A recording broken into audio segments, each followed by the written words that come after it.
Hello and welcome to this conversation with Dr. Ole Diehl, Vice President of Germany's Federal Intelligence Service, the BND. And just so everyone understands that it's clear, this is Germany's foreign intelligence agency, similar to the CIA, would you say so? Well, not as big. Not as big. Well, you have a very big building in Berlin, That's though. true. Now, I'm Terry Martin. I'm a Berlin-based international news journalist. It's great to be back here in Delphi, holding a conversation with Dr. Diehl at this magical location where people have been coming for thousands of years to learn things. And perhaps today we'll learn something very interesting. I'm hoping so anyway. We'll see what we learn today. Now, the man, I'm just going to give you a little bit of details about who Dr. Diehl is, where he's coming from, and what he does. The man you're about to hear from has accumulated a remarkable amount of experience as a diplomat, as a foreign policy expert, as an intelligence official. Before becoming vice president of the BND in 2016, Dr. Diehl was German consul in Afghanistan. Earlier in his career, he was a speechwriter for Germany's foreign minister and had diplomatic postings in Washington and New Zealand. In 2006, he became division head in the office of Germany's president, and during his career at the Foreign Office, he was head of the Parliament and Cabinet Division, as well as the Central Europe Division. Even before joining the BND, after joining the BND, he retained an affinity for the Foreign Office to such a degree that he took a break between 2019 and 2021 to become ambassador to Baghdad. So he's hit quite a few posts around the world. He has tremendous experience, and he's now back at the BND, helping to steer the service through this period of geopolitical upheaval. Ladies and gentlemen, please give a warm round of applause welcoming Dr. Diehl. Thank you. Thank you very much, Terry. Thank you. Thanks, Fred. Dr. Diehl, maybe begin by telling us a little bit about the BND's mission, what it actually does, and explain how closely the BND cooperates with other intelligence agencies, other services of Germany's allies. Yeah, thank you very much. Thank you very much for the very warm welcome. I'm very happy to be here, proud to be here. Thank you for your interest coming here. BND is the Foreign and Military Intelligence Service at the same time, the Foreign and Military Intelligence Service of the Federal Republic of Germany. We have experts working on all the military affairs, all the military issues. We have experts at the service who can tell you anything about any kind of tanks and UAVs and all the rest of it. And I think it's I'm sort of proud of my own CV, because my own CV shows that you can move between the world of intelligence and the world of diplomacy. And there are huge differences between the two worlds, I can tell you. But the German Foreign Intelligence Service, the BND, our task is in a way different from the task of the British MI6, the DGSE in France, the CIA in the US, because we, given our history in Germany, we have a very limited role. We are a non-executive service. We don't have any executive powers. We just collect information, analyze information. We are allowed to, by law, use intelligence means to collect these informations. We write them down, we give a lot of briefings, but we don't do anything actively. We are very active if it comes to collecting information, but like my French counterpart, for instance, says, whenever they discover something bad for French interests going on in the world, President Macron would call them and ask them, so what are you going to do about it? Our chancellor would never ask BND to do something about it. We just collect the information, we hand it on to the government, and then it's up to other agencies of the German government to be active to try to do something about it. I think that's a major difference that you have to understand when talking about or with BND. But you do evaluate that information, we do that presumably. A lot. Yes, we do that a lot. So you're not just collecting it, you're we looking analyze. at it and trying to understand what it means and what the implications are and how it affects Germany's security environment. I want to ask you, I'm going to jump straight in at the deep end. You know, we kind of have a rough idea about what your agency does. It is a significant agency. It plays an extremely important role, and it also cooperates a lot with other agencies, particularly the United States. I want to ask you, what has changed in your realm since Donald Trump returned to the White House? That's a very important question for our agency. At the moment, I must tell you that on working level, nothing has changed. The working level counterparts that we have in the agencies in the US assure us, and they make every effort to assure us, that we will continue to be their esteemed partner, that they will share all intelligence they get with us, and that they think that they share the same threat perception as we do. We are not that convinced, because the political leadership in the US, the Trump administration, the highest echelons of the Trump administration, send signals that show us otherwise. So therefore, at the moment in BND and in other bigger and smaller partner services in the European Union, we prepare. We are starting to prepare for a time where maybe the US services will not share as much intelligence with us as is needed for us to make our decision makers able to respond to the threats that we are facing. And there are a lot of threats we are facing. You work in the intelligence realm. By nature, it's a lot of what's done there is done in secret. People really don't, we can't peek into what's going on behind the scenes in your work. That, I assume, is also true in your relations with the United States intelligence apparatus. So do you trust them? Do you trust that they are sharing information with you the way that they did in the past that has helped Germany and your European allies avoid all sorts of catastrophes, including terrorist attacks? I trust them until now. I still trust them at the moment because, as I said, we have well-established relationships with the working level, even the higher working level of all the agencies in the US, and we get valuable information for them, and at the moment we still get it.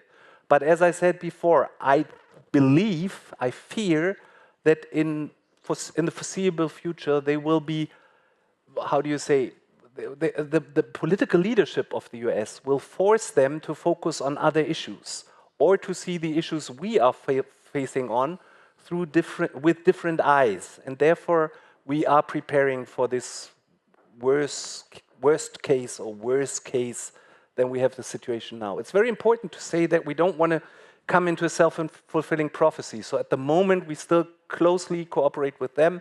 But as I said, we are getting ready for a time where it will be necessary to work closer, even closer, with European partners to compensate for what we are losing when it comes to cooperation with the US intelligence community.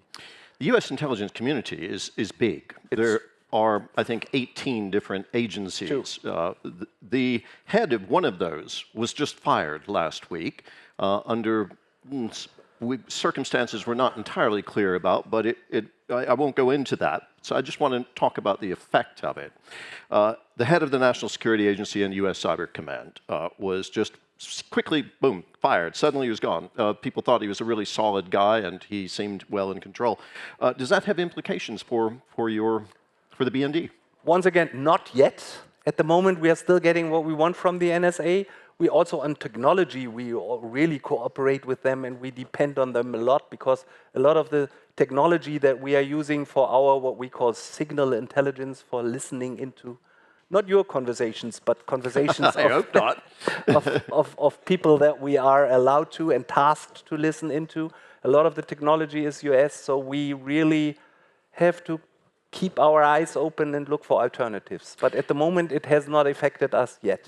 But this is one of the first indications that we see, that people that we used to work with based on a level of trust now get fired, and it might trickle down to the lower levels of the NSA and the other agencies, and we have to get ready for that. By the way, because you were sort of tempting me, our customers in Germany and the people that we brief or that we send reports to very often ask us to give them, our customers, the politicians in Germany, assessments of what's going on in DC at the moment. And we tell them, don't ask us, because the US is our closest, or most important at least, ally, and we don't use intelligence on the US, which is an interesting issue.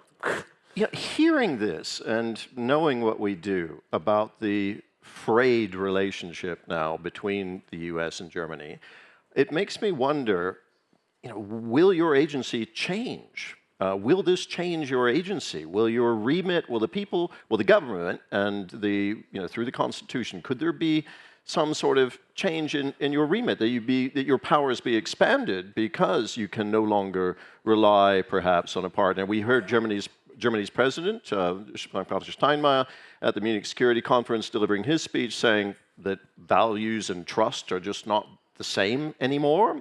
We've heard Friedrich Merz also making indications to that degree. And they were talking about keeping Germany safe, right? That's your job. Do you feel you can still keep Germany safe under these circumstances, given signals intelligence, in particular, how reliant Germany is on the United States?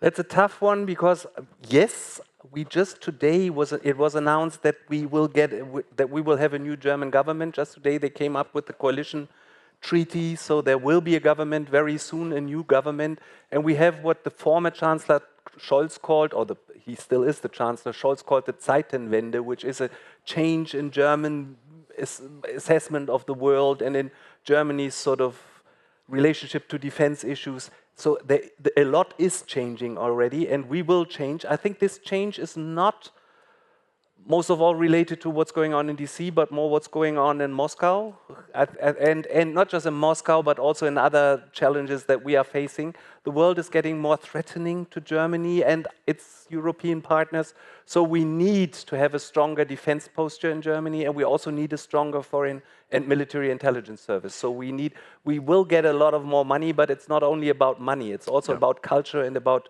regulations, about the legal framework we work under. And this is going to change, I suppose. I hope. Interesting. Okay. Yeah, that's very interesting. I'm going to ask you just one more personality in the Trump administration. I realize this might be a bit awkward for you, but you are, at the executive level in your organization. You are at the level where you are the ones talking to your counterparts there in Washington.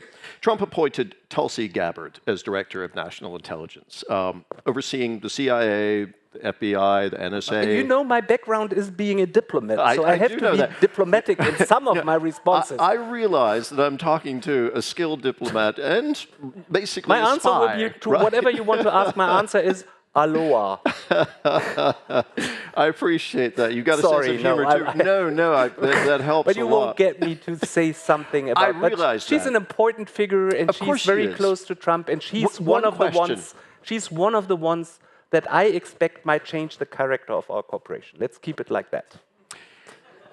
My question was cooperation. How is cooperation with her?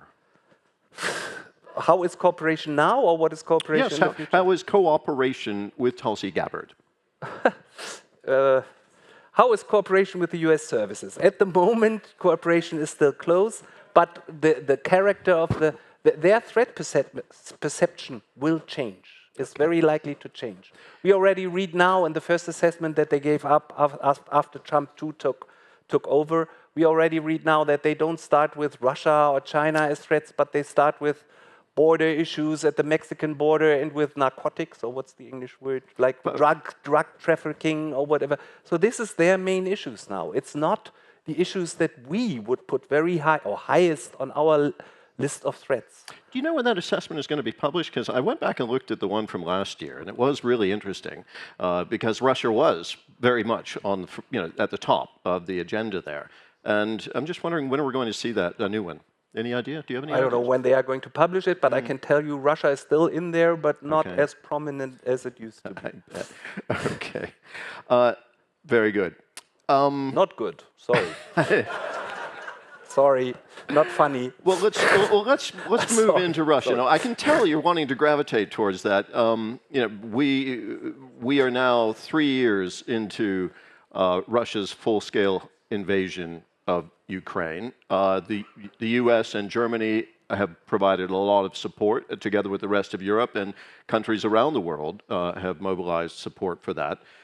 This is an existential threat, the way it's perceived within your community, and particularly when the closer you get to Russia. If you go to the Baltics, if you go to Poland, you feel the threat there.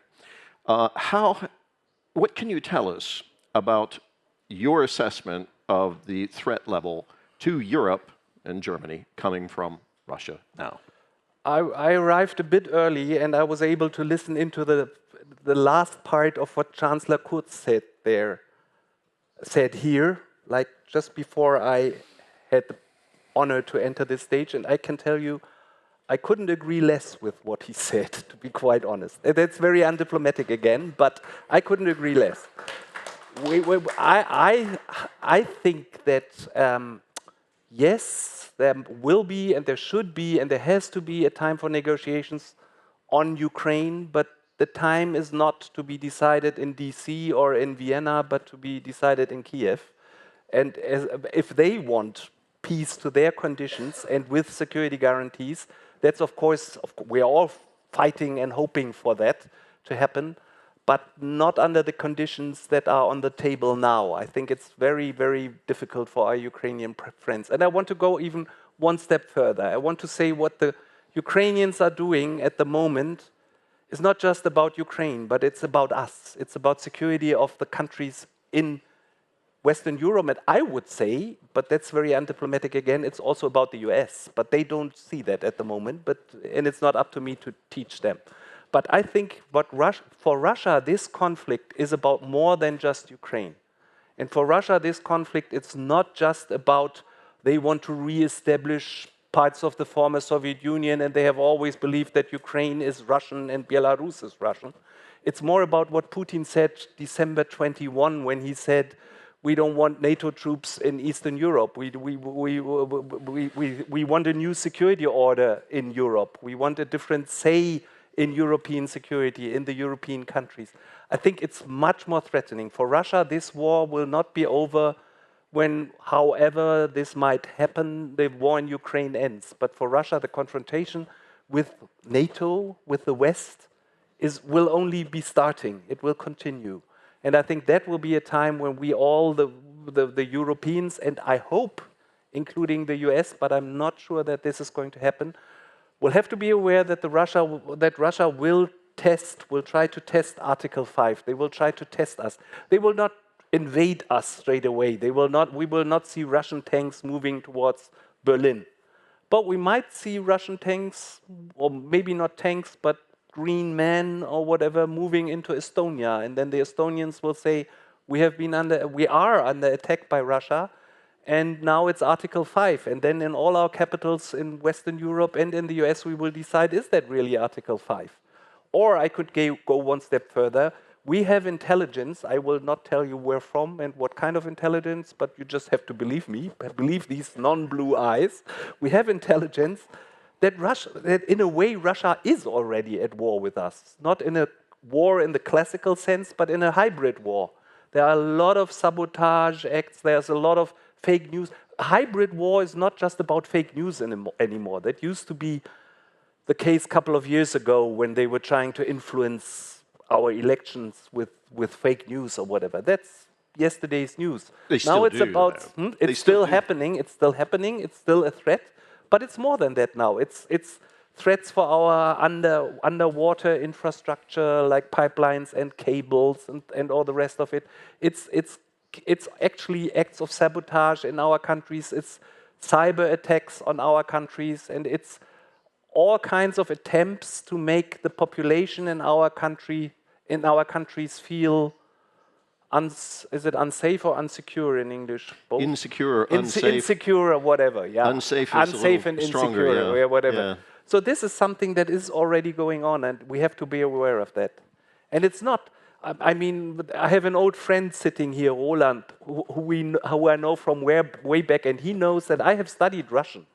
I've studied Russian at university. I've started my career as a Sovietologist, so I was analyzing the Soviet Union way back when the Cold War was still happening. And I love the Russian culture, I love Russians, but so I'm maybe particularly disappointed about the situation that we are in. Even during my first term at BND between 16 and 19, those were the good old times when I was still in touch with Russian counterparts of the Russian intelligence services then.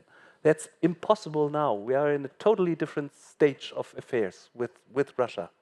We only have a few minutes left. I just have a couple more questions. One of them, just for our audience here, because it's not often one gets to have the privilege of speaking with someone like yourself that high up in a major intelligence agency, foreign intelligence agency. What do you see as the three primary threats facing Germany and its allies right now? Facing Germany, it's Russia. And then it's, I would say for Germany, I mean, you know about political situation in Germany, it's migration in a way. We have to, the new government has to start a new approach towards migration, and that's true for many European countries. We have to find a way to make migration right, let's call it this. Not to end migration, immigration into Germany, but to steer it into different channels. Why is it a threat? It's a threat. I'm being very undiplomatic once again, not because we have a million Ukrainian refugees in Germany, but because we have by far more than a million young male Afghans, Syrians, Iraqis that make our population skeptical about migrations. Are they inherently threatening? Not all of them, not even most of them, but some of them. And some of them, because integration is difficult of such a huge number of young male Muslims to our countries. I spent time in Baghdad, I spent time in Afghanistan, I know what I'm talking about. It's by far not all of them, and we need migration for the German economy to function.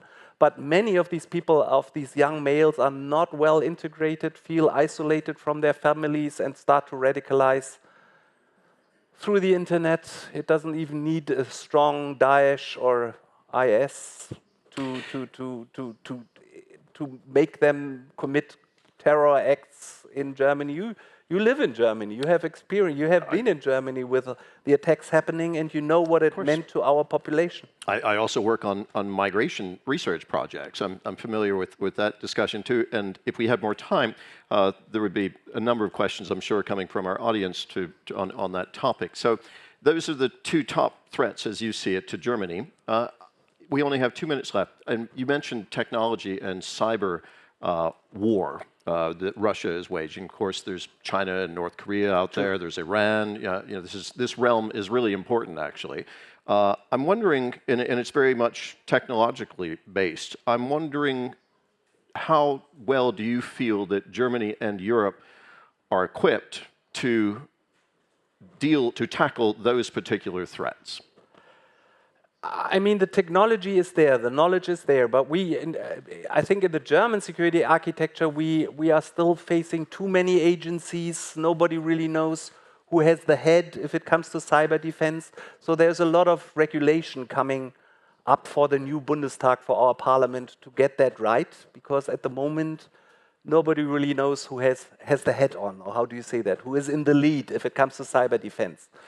But the technology is there. We could do it if we were prepared to regulate it right. Does that make sense? Yeah. Yes. Yes. And that takes me to my very last question. If you had one wish in your role with the BND that could make Germany and Germany's allies safer, that would help you guys out, that you can't currently do, or you don't have access to, technology or abilities or legal regulations, what would that be? What's your biggest wish? I think being realistic and not hoping for a different administration in the US, I shouldn't have said that, it would be closer cooperation between the Europeans, not just the EU Europeans or the extended EU Europeans, including the Brits and the Swiss and the rest of them, pulling ourselves together and understanding that there is a threat to the way we live and to our securities. And I think if we do that together, we would be strong enough. But at the present state we are talking about this need, but we are not doing enough. That's true in the world of intelligence, but that's even more true, I think, in the world of diplomacy and all the rest of it. Ole Diehl, thank you very much for this conversation. Thank you. Thank you.